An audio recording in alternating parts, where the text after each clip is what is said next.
It is the final word daily England, the West Indies test match at Edgbaston. The third of the series, the first day of that. We're here for Westfield, London, Westfield, Stratford City. More extra, less ordinary. I'm Adam Collins. Cam Ponsonby is down the line, as he will be throughout the course of this test match. And he's going to tell you all about it in 30 seconds. Go.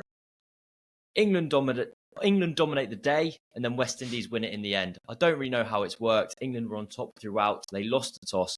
West Indies went into bat, and after adding 70 for the first wicket, they crumbled in a heap to be 280 all out.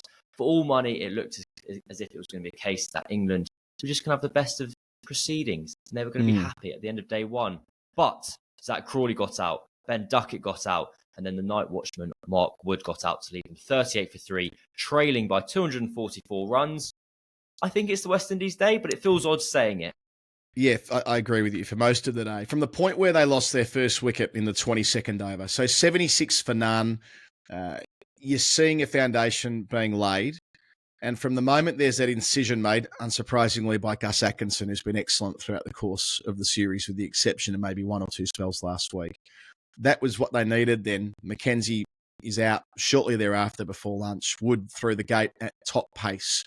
And from there, you're feeling like it's got a bit of a rhythm to it. You know, we exchanged messages at one point during the day, and you're like, it's possible that England will be ahead by stumps. I'm like, yeah, that's a fair point. There might be. But the 109 runs stand completely against the flow of play. So they lose their fifth wicket at 115. Hodge, not a great shot, knocked over by Wokes. And from there, look, De Silva, who made an unbeaten 80-odd last week, batting with Jason Holder, the best he's played for the whole series, getting to 59. De Silva's dismissal ultimately is what undoes the Windies, because you can't get back to that kind of position on day one on a surface that's blameless. If anything, it got bad towards the end. The one that kept very low in the last over, it reminded me of the shit heap at Edgbaston last year. But the way the day ended with the 3 wickets means that it's all dealt with. It's all absolved, if you like, for want of a better descriptor, with England playing some quite extraordinary shots from the two openers that close to the close of play. Maybe we should go there and go back to the Windies, Cam, because you've watched a lot of this England test team through the last 2 years since they changed everything under McCullum and Stokes and, Bazball, so on and so forth. But the essence of Bazball, as we're meant to understand it, is transferring pressure onto the opposition when it's appropriate to do so, and then absorbing pressure from the opposition when it's a better time to do that. Surely at 20 past 6 or whatever it was when Crawley gets out playing an expansive drive, or one ball later when Duckett chops on from 3 feet away from his body with not a skerrick of footwork, that's the bit when you're meant to be absorbing the pressure. But they weren't able to do it. They lose the night watchman 38 for 3, as you say, Windies day. It's funny because whatever narrative starts to be built around the England team, whatever kind of the words the media start using, which invariably kind of come from someone who says it within the England camp, Ben Stokes then kind of riles against it. So the latest word in Bazball 2.0, the new era, is ruthless. So this is going to be a ruthless English team, and we've learned from our mistakes of the past. Pope, I thought, actually spoke quite well after Trent Bridge and said, yes, the kind of happy-go-lucky mentality was designed basically for a batting lineup that was talented but low on confidence. Now we are confident. We want it all. We want to be entertainers and the ruthless kind of result winners, basically. Lo and behold, Ben Stokes has decided he doesn't like the word ruthless, and that's a results-driven kind of thing. And so it's now kind of been creeping back. And of course, this is just kind of wires being tangled or whatever. And people are effectively saying we want to play good cricket. But to go to your point, it just kind of, I don't know how the West Indies have got away with it, because, and I guess the reason they've got away with it is this is the most 101 occasion where people can fall back on this is the way I play. And it's Ben Duckett and Zach Crawley who play these wonderful booming cover drives that entertain the masses. Ben Duckett recently has been doing fantastically well with it. But when it goes wrong, it all looks a bit silly. And to somehow be in a position where in the last 20 minutes, I've had to rewire what I'm saying in this show, because I'm thinking, I was ready to just go, this is the most tiresome kind of day for the West Indies, where it's happened again. We've seen this episode again. We're now going to sit through 4 days of England just slowly winning by 240 runs. And actually, somehow, through 15 minutes of incompetence, which feels too strong to really use that word. Hey, the West Indies, they're back. The cricket in the Caribbean saved. We're fine. It's all well and good. Yeah, it flips on that, doesn't it? The Windies have a good day, or we're rallying around the West Indies. I'm as guilty of this as anyone, by the way. I love it. And when they have a poor session, I'm like, fuck, they're nowhere. I know I've been really guilty of the two extremes and the way I've interpreted the Windies, and it's from a position of love, right? And you don't want to be patronising, but everyone wants the direction of travel for the Windies to be better than it's been. And the partnership between the former captain Holder, batting with Josh Da Silva, who has shown a little bit. I mentioned how he played with the lower order last Saturday at Trent Bridge, and we've seen the 100 that he made against England, his first Test 100 a couple of years ago now. But there is something there with Josh Da Silva, and in conditions he knows well, having played so much club cricket and so on in the UK. Old Woodonians. And indeed. And this is the point when they have the chance to be ruthless, and they can't do it. I mean, it's a relatively innocuous outswinger well outside the off stump, which he pushes at on 49, his 99th ball. He'd really had played in a way that was completely different to the week before. He was conservative, only 3 boundaries in his 49. Holder was the more expansive of the pair, even though his strike rate wasn't much different. He was the guy looking to score, and when Holder's in groove, when he's in nick, when everything's lined up beautifully, he can be such an imposing batter to bowl to, and it had that feel to it today at times before he got an absolute beauty from Atkinson, just about the ball of the day. Indeed, it must have been the ball of the day, right? I mean, it was a screen from Atkinson to take the top of the off stump.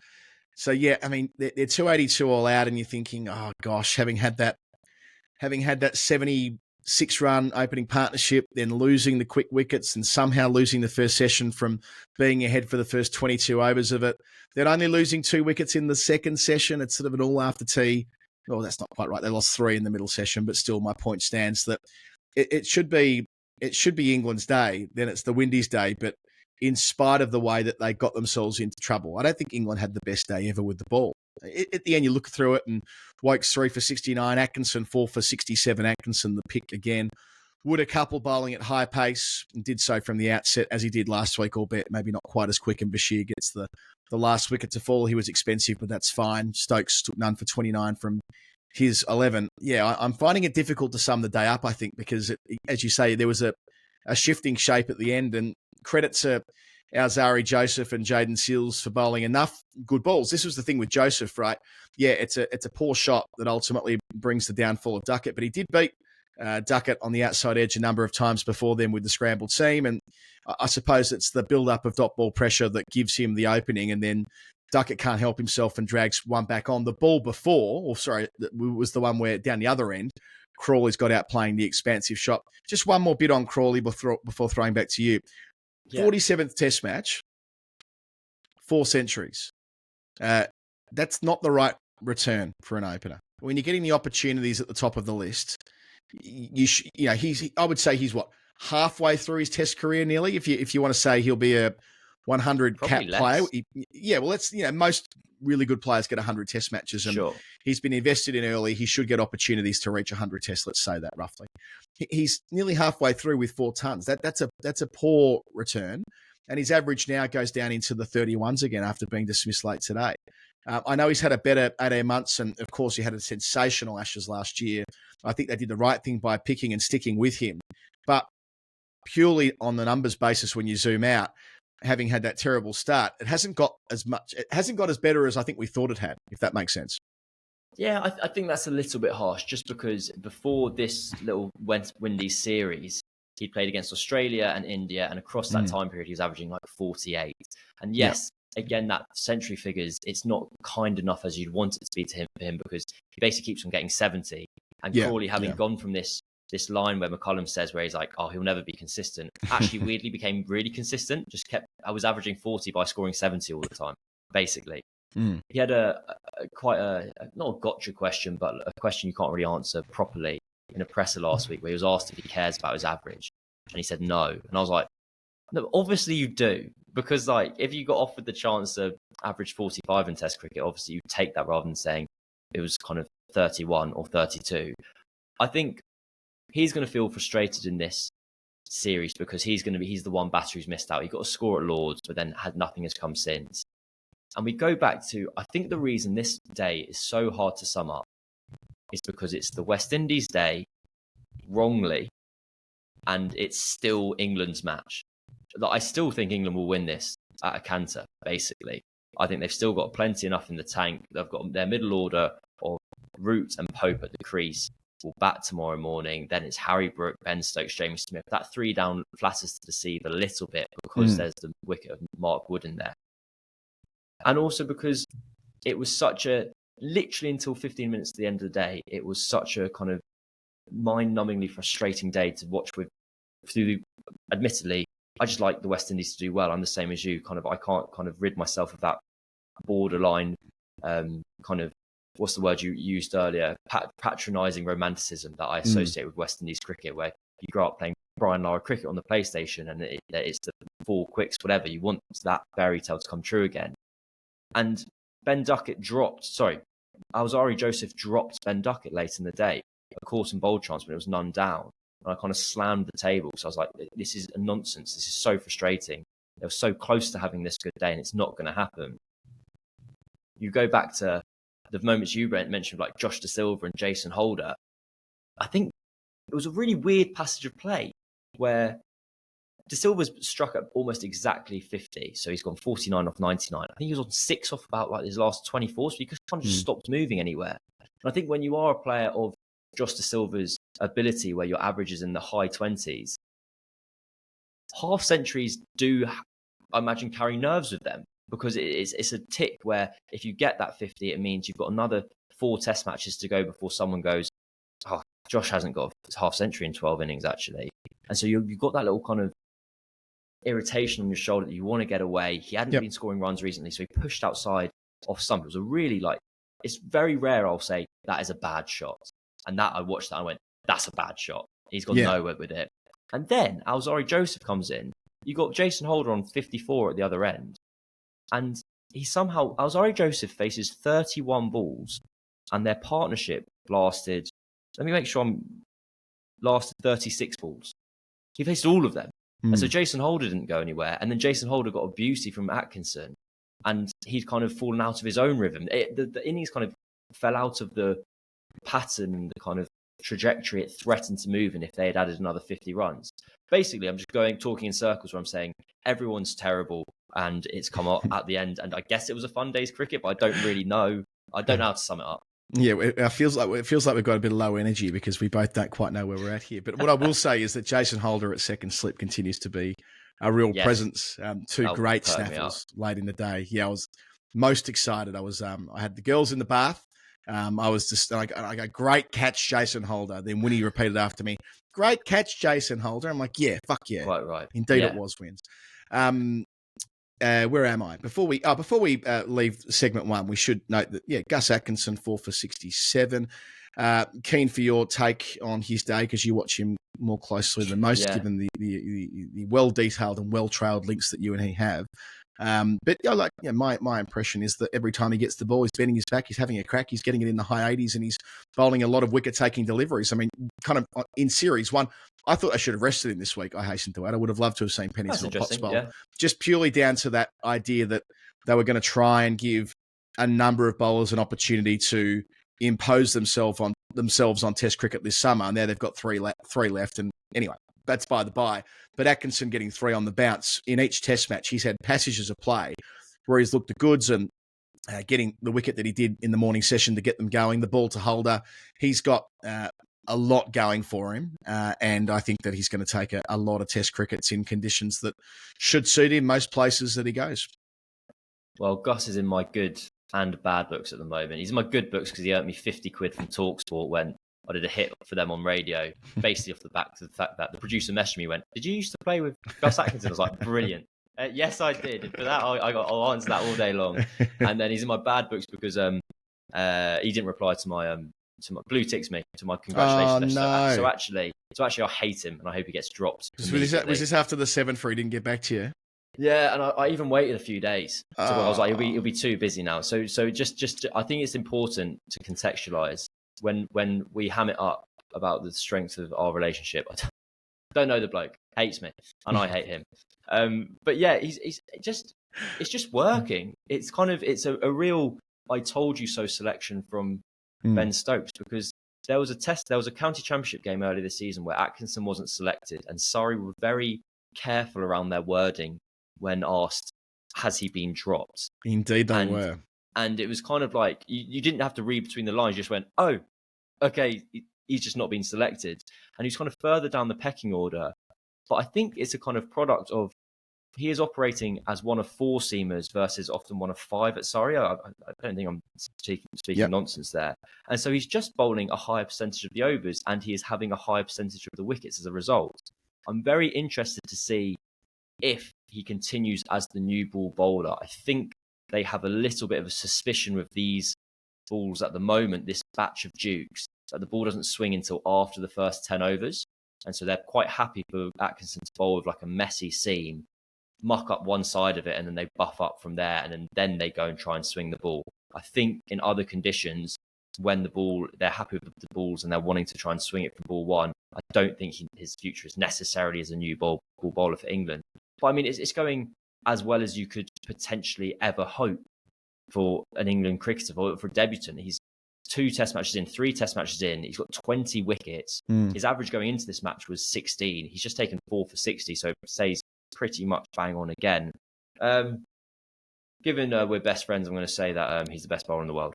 He could be player of the series, Time will tell on that. There's still work to go. They've got 10 wickets to take, but if he gets, 3 or 4 of them, there'll be a case to be made. Right, Cam, let's pivot. Let's go to the Final Word Hall of Fame.